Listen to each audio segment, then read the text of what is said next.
Hello and good afternoon everyone.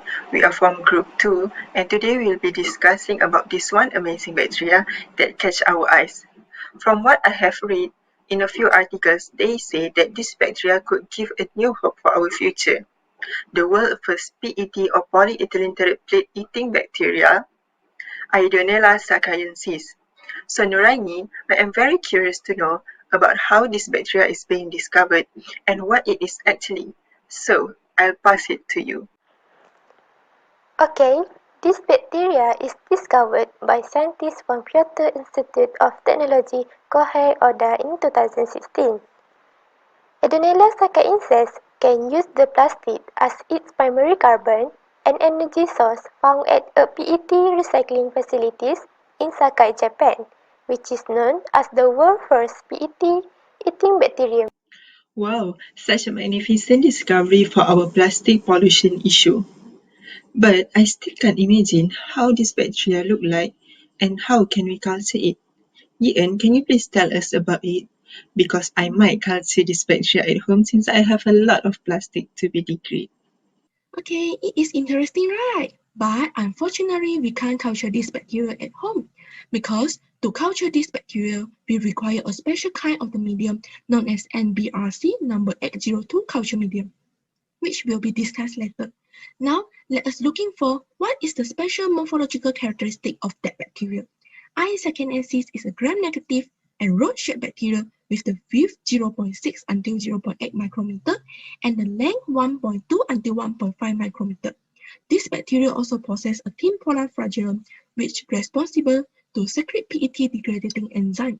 The major phospholipid molecules are the phosphatidylethanolamine, lysophosphatidylethanolamine, phosphatidylglycerol, and diphosphatidylglycerol.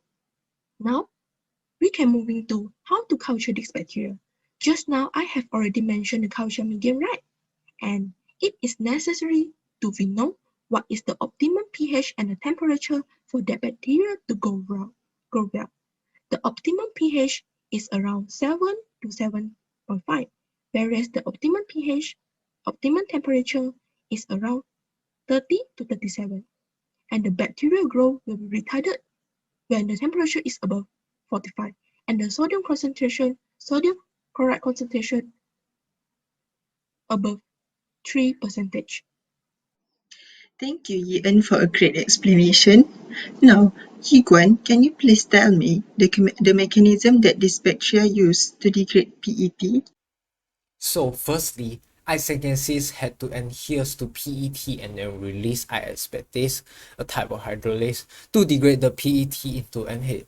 And the IP name of NH is mono-2-hydroxyethyl terephthalic acid. Next, the resulting NH is taken up by the cell and then degraded by a lipid anchor NH hydrolase enzyme, or we just can simply call NHase. The product forms are its two monomeric constituents, which are terephthalic acid (TPA) and ethylene glycol (EG). The general process degradation and exclamation of PET by Isagensis is shown by the figure as you can see, and the side product are not shown because the full process is very complicated. Now I understand how this bacteria can eat plastic. This plastic eating bacteria must have a lot of advantage, right, Shade?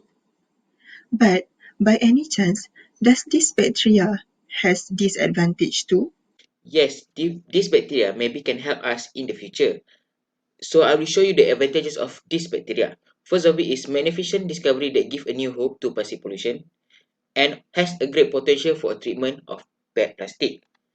But the process of using Ideonella sakaiensis only for the easiest form is also have disadvantages, which is the process only for the easiest form of plastic disaggregation, and also certain technology need to be ensured it does not fix one environmental waste issue at the cost of others. Thank you, Shade and everyone, for this wonderful discussion. Ideonella sakaiensis is indeed impressive bacteria that can be used to reduce our plastic pollution. But from my opinion, we still need to do a lot of research to it before we can use it in industrial scale. That's all from us, Group 2. Thank you and see you again.